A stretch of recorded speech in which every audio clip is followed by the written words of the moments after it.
Howdy friends, it's me, your friendly neighborhood kitsch witch, Tara, and I'm here to welcome you to Recipes for the Cooking Impaired. Yes, the Cooking Impaired. I'm going to lose my hat again. Oh, there we go. Because I'm a professional cook, you're not a professional cook, and it doesn't matter if we are, because recipes are two things. One part, passion, or at least an interest in any sort of food at all, and two, experimental. I guess it should be almost three parts, because the third part would be the know-how, which is where I'm here to help you. We are going to do a dessert today. But before I tell you what it is, I would like you to hit that like button. Let me know that you're enjoying these videos. Hit the subscribe button if you're not already part of the foodie fandom. And come join us again for more of our Cooking Impaired goodies. Until then, let's get started, shall we? We're going to do Tera's Blueberry Tart. Now this is slightly different because it features cornmeal. So we'll go through our recipe, shall we? So crust, you're going to do 1.5 cups of flour. I recommend all-purpose flour for this one. 1/3 cup of cornmeal. 1/3 cup of confectioner sugar. For those that are unsure on what that is, it's also the same as powdered sugar. They're exactly the same. If you were going to do a substitute on this, everything on here when I explain what the substitutes are is fine. Your cooking time will be a little shorter. 1/4 cup of brown sugar. I recommend the light brown instead of the dark brown sugar. Either one's fine.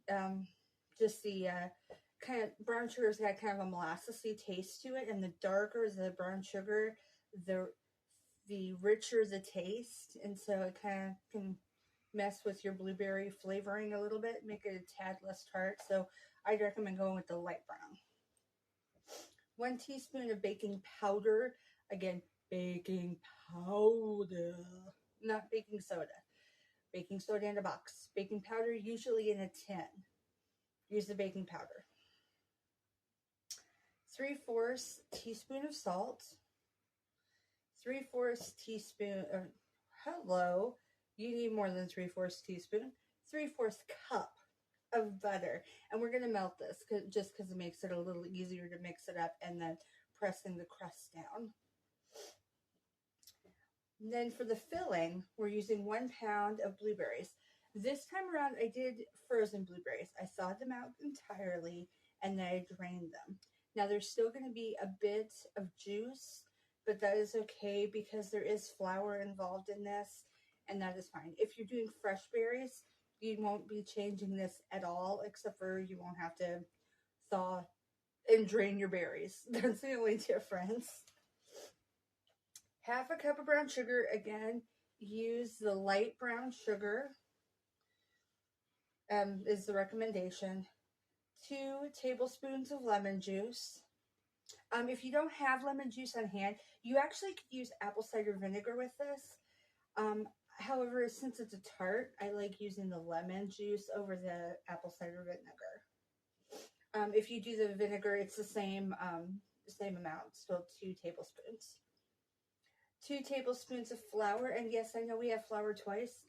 That's because this amount is for the filling, the other is just for the crust. A dash of salt, and then also 1/2 teaspoon of vanilla extract. All right, and for my metric friends, I got you covered.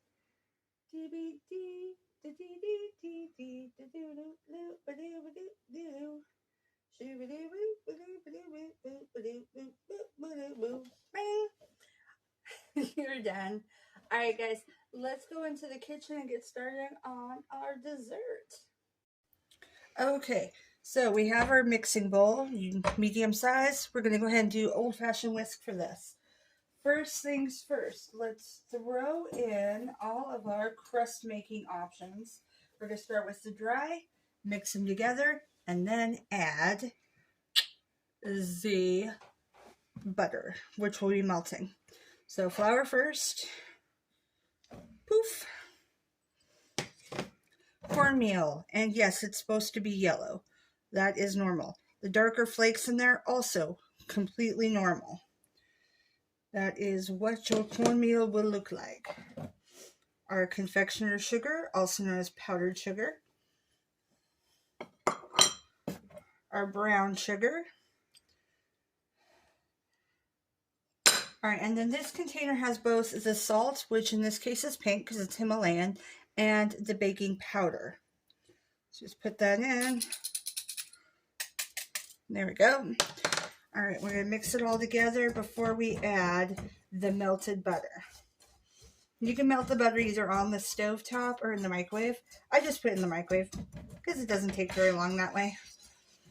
You just mainly want to get some of the initial like lumps taken care of. All right.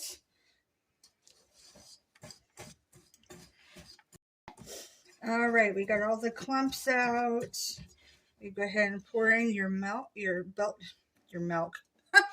silly face, your melted butter. Now we're gonna mix this all together, and then we're gonna use put it in this pan that I have next to me. I went ahead and opted for a 9-inch square pan, and that's totally fine. You could do circular if you don't want to do square. And then we're going to press it into the pan. And we're only going to use about half of it, because the other half will be part of the topping, the top crust of our tart. So this is good. I know it looks kind of dry so far, and that is fine, because once we get it pressed in, it's going to sink into that butter that we melted and be wonderful. Okay, so we're going to go ahead and add in another 2 tablespoons of butter, just for funsies. I was talking to my camera lady, and since I'm sharing it with her, I was thinking she probably would like, and her family would probably like it to be a little bit flakier, the crust. And so we're going to add a little bit more of the butter to make it a little flakier. Flaky crust, yum, yum. All right. So if you do want to go with more of a flaky crust, go ahead and add an additional 2 tablespoons of butter to the list. So instead of it being 3/4 cup, it'll be 3/4 cup plus 2 tablespoons. All right, so we're going to go ahead and bring this over. We're going to put in about half, and we're going to press it in. I know it looks a little weird right now, but it's okay, because once we press it in, things will seem so much better. Okay, I'll put a little bit more. You're going to have to use your freshly clean hands, and all of you should have had like clean hands when you started. This is just our bottom crust. If you're doing a circular pan, you're going to come up the sides a little bit.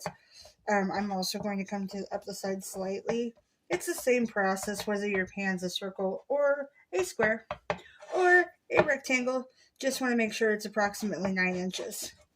That way you have enough of the ingredients. There we go. All right, and this does not need to go in the fridge or the freezer or anything. We're just going to put it off to the side so we can make our filling. Okay, guys, so we're going to go ahead and put in our berries. This is 1 pound of berries. All right, and they are fully thawed. If you're doing frozen, make sure they're fully thawed out. All right, and our brown sugar. And our flour. And then we're also going to do 2 tablespoons of the lemon juice. Unless you're doing the apple cider vinegar, it's also still 2 tablespoons. So measure this out. This helps give it that tart flavor. So got 1 and 2. Okay, and then last, we're going to add our vanilla. We're only doing half a teaspoon of vanilla. And we're not doing the top of the crust yet. We're going to mix this all together, and we're going to pour it in first. My camera lady was a little curious.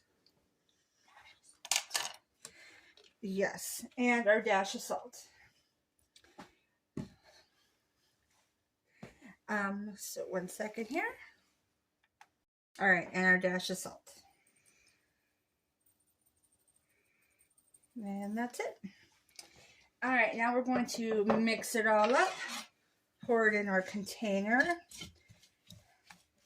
and then add our crust. And then we're 90% done. Now, if you haven't yet, go ahead while you're mixing this, take a moment, preheat your oven to 350. Oh, these look so yummy. Yummy, yummy. And it's okay that they're not all squished up. You don't actually really, I guess you could squish up the berries if you want to, but it's actually better if they're whole. Once they're in the cooking process, some of them are going to kind of cook down some. So you're going to have a chance to have these nice, wonderful berry pieces to munch. Okay, here we go. And we're just going to pour it in.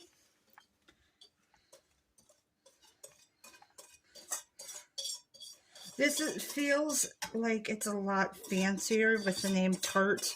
I always think of tarts as being a fancy people food, but it's really an easy one to make. Okay, especially this version. All right, so we got them all in. Now the very last thing is we're going to use that other half of that crust to be our crumbly tart top. Thank you. So we're just gonna get our hands dirty and just pour it over.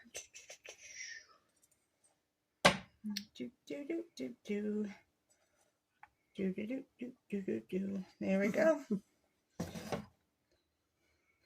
And it's okay if it completely covers it, because the butter that's in this is going to melt into our wonderful tart mix.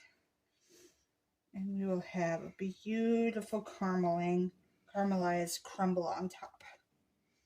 All right, that's it. And we're going to put it in the oven for 350, and we're going to cook it for 40 to 45 minutes. Now, if you used substitutions for the confectioner sugar, substitutions for the brown sugar, instead of cooking it for 40 to 45 minutes, check it at the 30-minute mark. And then add an additional 5 minutes, so 30 to 35 minutes. Same if you decided to use almond flour instead of regular flour, if you're going for more of a gluten-free option. Okay, it just means less time, so you're gonna have to check it more often. I didn't use any substitutions this time. Everything was the original. So we're going to do the 40 to 45 minutes. All right, bottom rack. And we're going to check back on that in 40 minutes. Okay, guys, so this turned out great. I went ahead and did 40 minutes, took it back out, and I noticed the top wasn't as the crumble wasn't as like crispy as I wanted, so I put a tiny bit more butter, just loosely, just a ribbon over the top, and put it back in for another 5 minutes. And it turned out amazing. Got the crumbly top, you got the berries coming through, and it is so good. It held its shape, and I am ready to dig into this. So while I'm working on that, and hopefully you already are ready to make get into yours as well. Hopefully you made them at the same time because that's kind of fun. But if not, feel free to play this whenever you want and you can make it on your own. You have the recipe and you have the steps. So until I see your beautiful faces again, remember to subscribe so you don't miss out on any any foodie content, any cooking impaired recipes. And I hope to see you guys again next week. I upload every week. Love you guys. Mwah.